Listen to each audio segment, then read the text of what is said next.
Welcome to the first December episode of QUTV. I'm Jeremy Culver. And I'm Hannah Youngquist.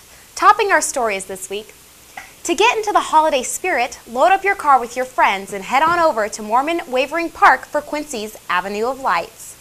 The 2-mile display features more than 300 light combinations and has been a Quincy tradition for the past 12 years. Make the trip even more fun by turning your radio to 87.9 FM for classic holiday music.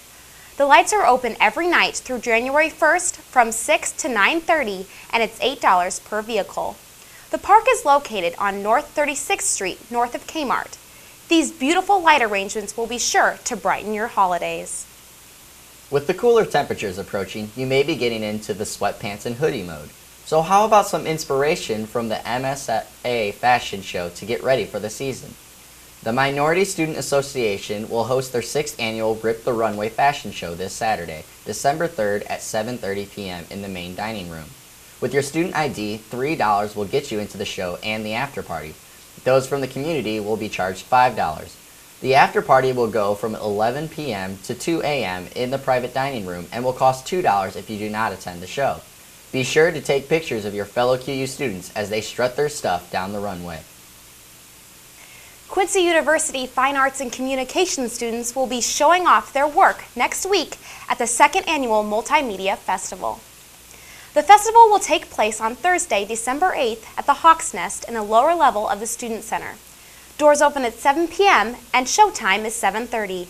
The event will feature flash animations from graphic design courses and a short film written, produced, and starring students from the film and scriptwriting course. The event is free and open to all students and the community.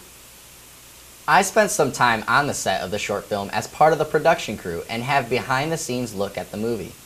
The film is titled Logging Out and deals with the increasing role of electronics and technology play in our lives. The script, a comedy with a strong social message, was written by junior TJ Jordan. The film features seniors Brooklyn McCauley and Kaylee Kelly in the leading roles. Logging Out is directed by junior Maddie Catton and senior Danny Allen, and numerous students served as the production assistants and editors.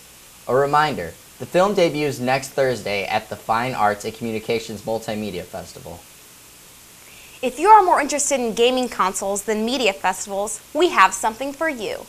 Keenan O'Connor talks about some rumors that have been swirling around the gaming world in this week's Gamers Insight.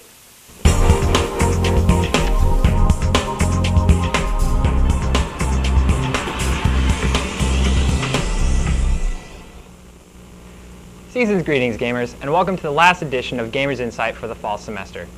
Today we hit things off with one of the biggest rumors going around with the new Xbox and PlayStation platforms. The supposed names are the PlayStation 4 and the Xbox 720. Though Sony has publicly made comments towards their next generation console, only giving details of what could possibly lead up to it, Xbox has decided to keep quiet about their next console. Though there are most certainly many rumors to what technologies could be used for said consoles in companies such as Nvidia, AMD, and Intel. Speaking of new technologies, Square Enix has recently developed Luminous Engine with DirectX 11 support. The company talks of how it pursues more photorealism and how it can be used for any other game console. The engine mimics real light by following a series of parameters while its photo is kept still.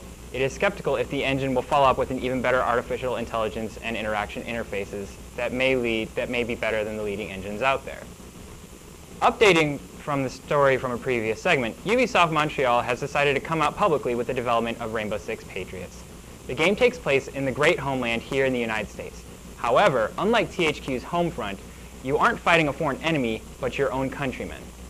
The main reason why it is so controversial and such a hard play is because it brings up the issues that are currently in place, such as the uprising of militias, corporate bailouts, economic depression, and political and national stability.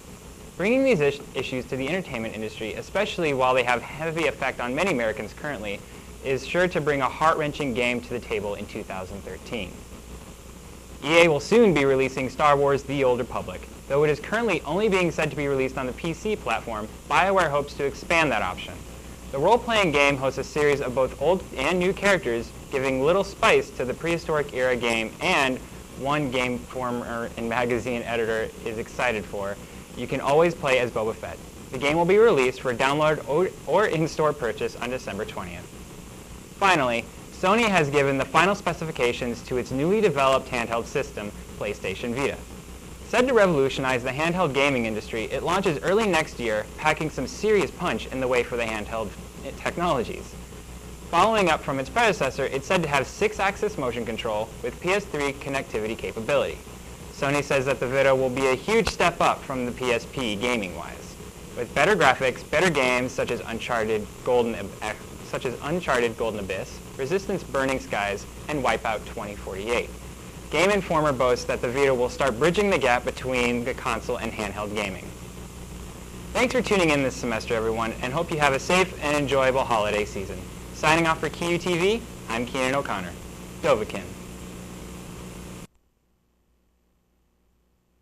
Safe as possible. For this week's Newsmaker, I talk with someone who is very important in keeping the peace here at QU.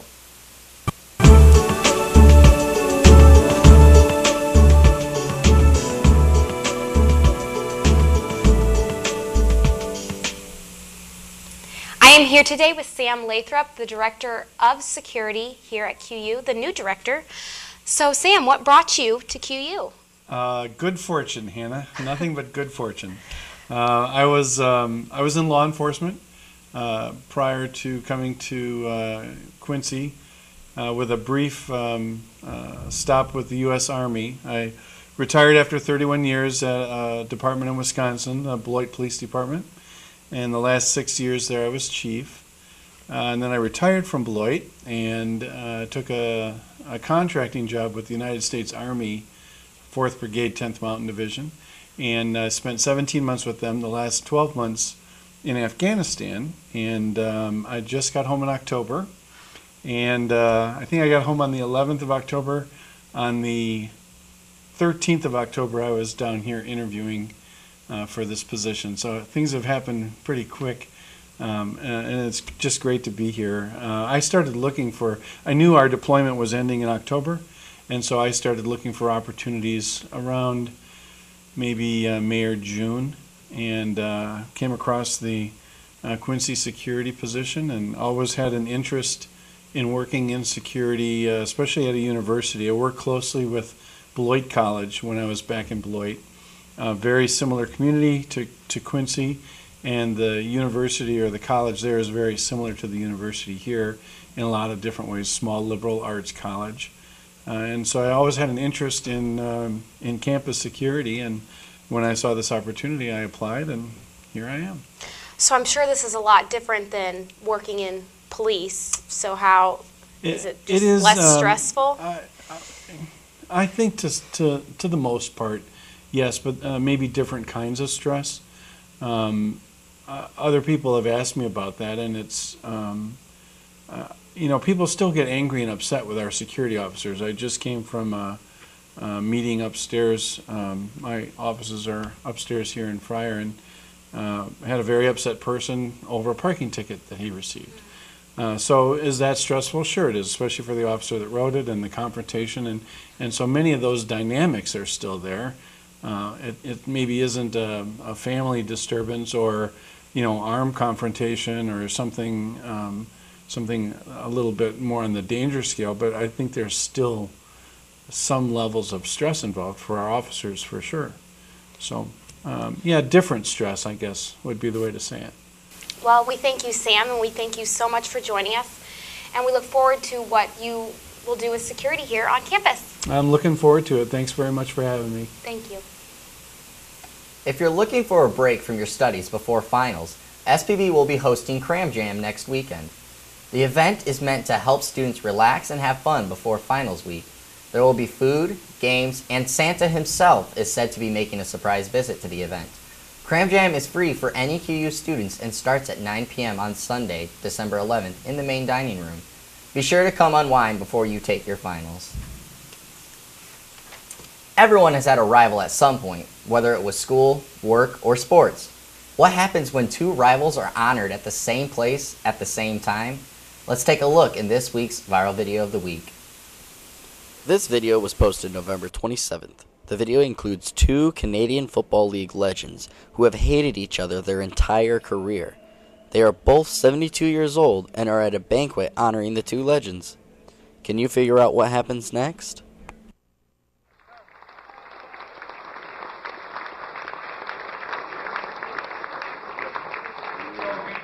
Take a seat by Angelo. Maybe you could relive those moments.